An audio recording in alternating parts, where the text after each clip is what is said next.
Hello everybody and welcome. This is Adrian. Thank you so much for joining me today. It's gonna be time for some Victory 2 with the Concert of Your mod as the Confederate States. I know it says United States, but it's just because, you know, the map, it's just how it looks. So it's the year 1868 and our industry is going into tubes, but that's okay. We're making some money and we have soldiers on the way, which is really beautiful. And then we're going to be declaring war on the United States in a few years. They have quite a few troops, though. Holy shit, they've got like 150,000 men in their standing army, which is terrifying. That's very scary. Let us take a look. Let's grab these. I need one unit of cav. Let's grab these cav. Move this over here. So we have 39, 6, and let's see. So we have 36 and 18. This is 39, 6, and 9. I need more artillery for sure. We will grab just a bunch of mobile artillery. We've got Robert E. Lee as generals. We've got Pierre Beauregard. Let's see, Charles Jackson, Charles Hinman, Braxton Gibbs, Thomas Wheeler, Lemuel Polk. He's actually a pretty good general, wow. Thomas Jackson, Braxton Anderson, Wilton Gibbs, Pierre Hardy, Sterling Polk, Robert Kershaw, Herbert Warner, Warner, James Longstreet, and Charles Jackson. Okay. So we got some good generals.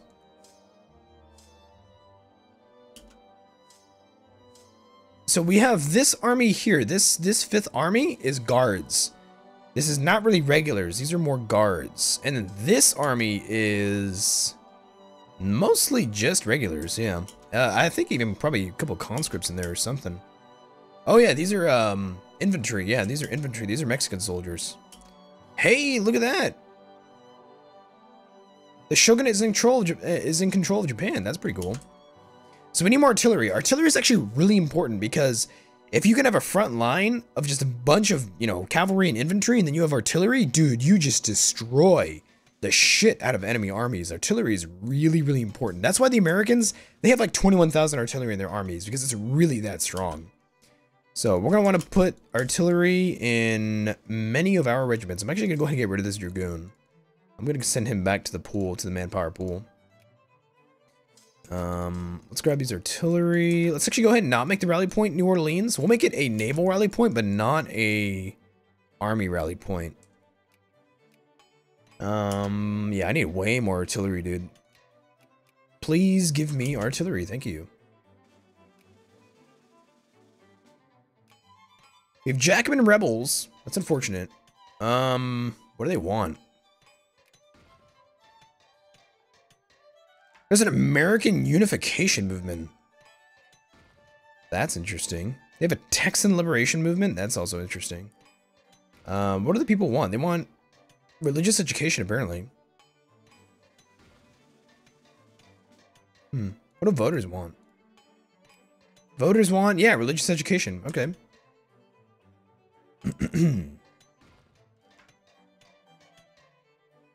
Shaft mining. Let's see here. There's a question in the Twitch chat. Would you say that the Union's artillery advantage was their largest advantage on the battlefield historically? I would say that the ability of the Union to be industrialized and to produce artillery in an efficient industrial setting absolutely was an advantage. Being able to supply, you know, things as basic as bullets to Confederate armies was very difficult for them. It really was. Railroads and a system of logistics was pretty difficult to actually get going during the Civil War, whereas the Union, because they had so much more rail, they had so much more industry, really could produce and move equipment and stuff around much more easily. So yeah, absolutely, the artillery of the Union was, you know, very, very important. Not to say that the Confederates didn't have artillery or something, of course they did, but even things as basic as manufacturing shells and bullets and quality assurance and testing those shells and those bullets was difficult, you know, for not just both parties, but particularly for the Confederacy. You know, they just did not have all the steel. They didn't have all the factories. They didn't have the craftsmen. They didn't have the clerks. They didn't have the capitalists.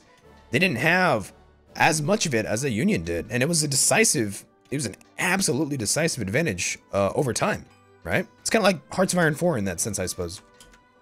You know, at the beginning of the war and at the beginning of the game, you don't have your factories, you don't have your you know, your army set up and you need to, you know, get your army templates and your designs and your production lines and stuff. But it's like later on in the game, you know, when you've been producing Panzer IVs for fucking like 3 years, dude, you could churn in, you know, a couple hundred a month, right? You could churn out quite a few. Alrighty, let's go and move these troops here from Alabama. We need them to go, let's go over here. I need soldiers. Split that, split that. Who needs more artillery? The army in Manassas or these guys down here? Let's go to Fredericksburg. 24,000 artillery. What about these guys? These are 18,000. Beautiful. This is 30,000 infantry, 3,000 cavalry, and 21,000 artillery.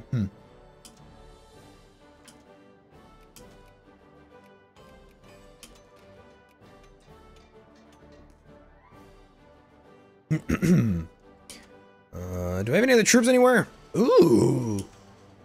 An 18 stack in, this is Baja, California. Curious.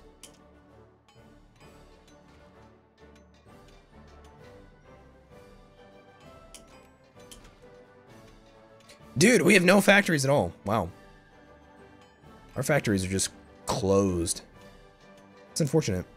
I can't raise taxes, man, because of the laissez-faire policy. It's really unfortunate. I wish I could raise more taxes.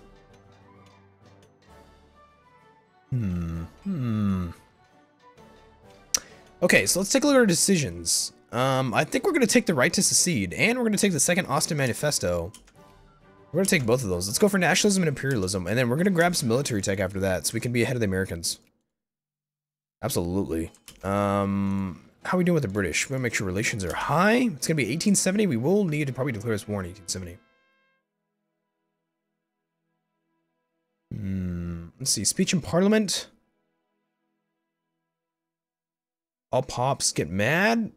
There's actually a lot of consciousness here. Stop the move. Yeah, I guess we'll gain some consciousness. That's fine. Militancy. Yeah, I'm not too worried about the militancy, to be honest.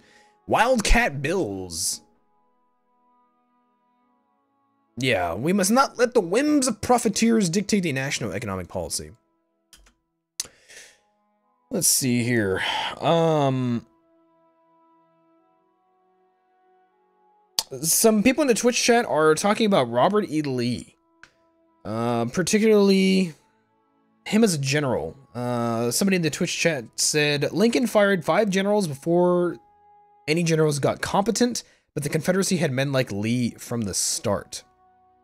It's true. It's true. I mean, to be honest, Robert E. Lee is actually kind of an interesting figure because it's known that Robert E. Lee was not really the biggest, you know, fan of secession and fighting other Americans and Civil War, because he was a military man, right? He fought in the Mexican-American War.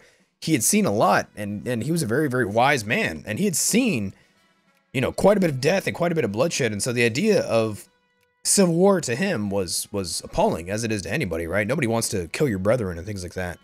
But there is something admirable about Robert E. Lee, you know, going home to defend his home state of Virginia. The state government of Virginia voted to secede. And since he was from Virginia, he felt that he had to, you know, stand for his state and stand for his people. And it's not, you know, while the Confederacy and slavery and stuff like that is not the most moral of things, there is something respectable about Robert E. Lee and what he did, you know, and you kind of got to give him something for being loyal and for being courageous like that. You know, it's not easy to really say, hey, you know, I don't want to turn on my brethren, but I have to for a reason that's really, really important. Like, that's not an easy thing to do. Like, I don't even know if I could do something like that, you know? I'm glad we don't have to discuss these questions anymore, but there's really something about it. In fact, there's actually a story when Robert E. Lee surrendered at Appomattox Courthouse. The Confederate Army, the soldiers under Lee, obviously they were sad, and, you know, there was a lot of weeping and a lot of sadness. They were ordered to go home. And, you know, Ulysses S. Grant and Robert E. Lee, they shook hands as brothers, and the Confederate soldiers all went home. And supposedly, I mean, this is according to, you know, stories and shit that happened there at Appomattox Courthouse and records and stuff. The Union Army under Ulysses S. Grant started to cheer and to like be happy at the sight of the sadness and the weeping and the crying of the Confederate Army. And Ulysses S. Grant apparently turned toward his army and he silenced them. He told them to stop, and he said, "These men are now our brethren. You should not take happiness in their bereavement." And the whole army was silent. There was no more cheering. There was no more, you know, hooray, you know, we beat the rebels. There was none of that, you know. And so I imagine, damn, what if it was the other way around, right? What if the Confederate States had won? And it was Ulysses S. Grant's army that was being, you know, mocked and humiliated. I wonder what a man like Robert E. Lee would have done. Would he have said, "No, Confederate soldiers, you cannot, you know, take pride in the sadness of your brethren. It's not okay." You know, I wonder. I don't know. Who knows? It's always interesting to think about, though. But that's one of the most memorable episodes for me. I remember when I first read that a long time ago. That's what stuck with me forever, was the fact that Ulysses S. Grant not only shook the hand of Robert E. Lee as a brother, but told his men to respect those Confederate soldiers who had fought, who had suffered under the command of a man like Robert E. Lee. And he told his soldiers, "You cannot take pride and happiness in the sadness of your brothers like that. You can't do that." You know, that was something. So, ooh, railroad.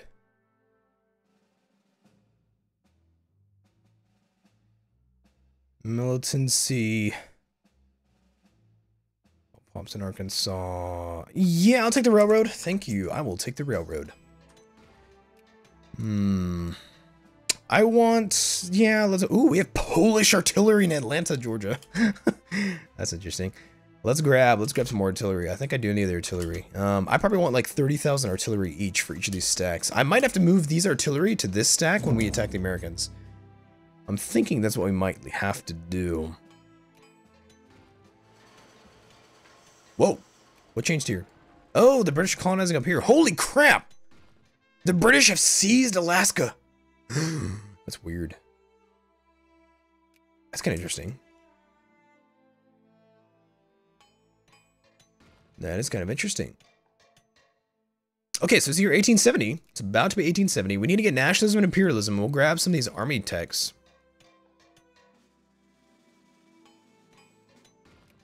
The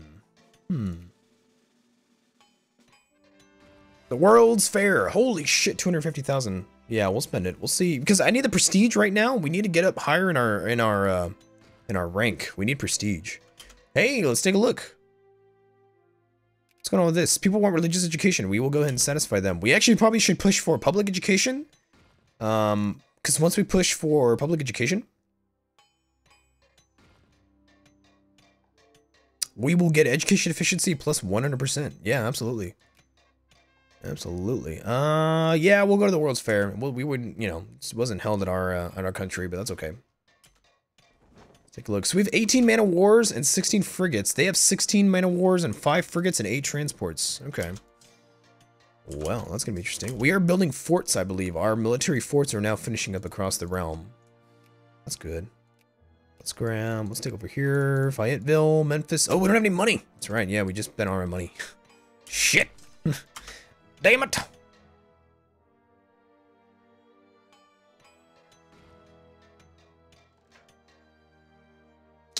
Crop rotation had been adopted throughout Mississippi. Yes, good stuff, good stuff. I'm wondering, should I open these factories? I don't think so. I don't really think it's just money well spent. I don't know. I do want to reduce the tariffs, though. But honestly, the tariff is what's getting us all of our money in our treasury. So I'm not even going to worry about it right now. What's the United States population like? 3.65 million adult males. Oh my god, man. When's this truce up? September 1870. Okay, so we possibly could declare war. Religious policy in the United States. Moralism? Pluralism. Okay. We'll go for moralism. Let's see. There's a comment in the Twitch chat. Even if he went to fight for his country, quote, country in quotes, Robert E. Lee still fought for slavery. Now, it's kind of a weird case to make because it's even been argued that Robert E. Lee did not fight for the Confederacy. He didn't actually believe in it, right? Or at least the idea of it, or this slave-holding, you know, states' rights republic. I mean, you know, we're talking about a man who had fought for the American army for decades. A man who went to American military school. There's a certain amount of mental conditioning and of patriotism that's involved with that. I don't actually think Robert E. Lee was that much of a diehard, you know, Confederate supporter. Not, you know, not in the same vein as other people. Not in the same vein, I don't think. There's always been this argument that Robert E. Lee fought for his home state and for the people of his home state of Virginia. You know, there's a difference between fighting for a country or a, you know, a nation state, political polity or entity, and then your people. There's a huge difference, you know.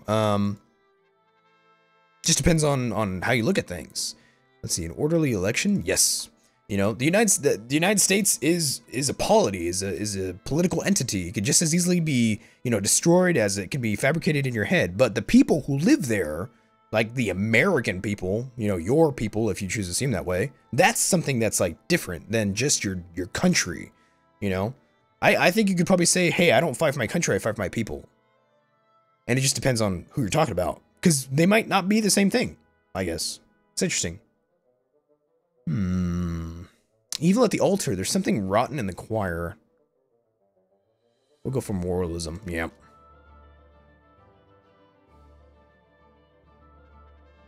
Slavery debate. We will not reform the slave laws. Foreign goods made in where? We will...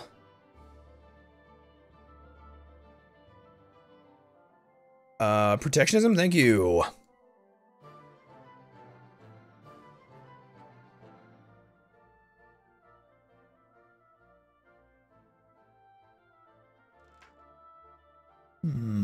August 1st, 1870, pit mining in Virginia.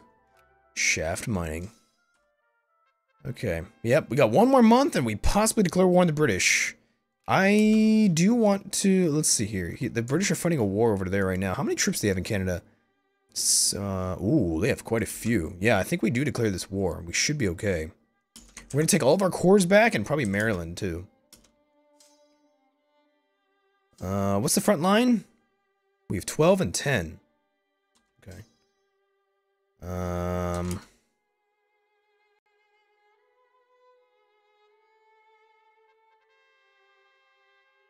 Let's see, religious policy debated? Yep, moralism. How good are we as far as promoting reactionaries? We're not doing too bad. We are patriots.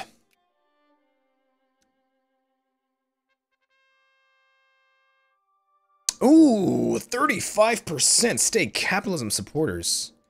Whoa, whoa, whoa. Oh, you bastards.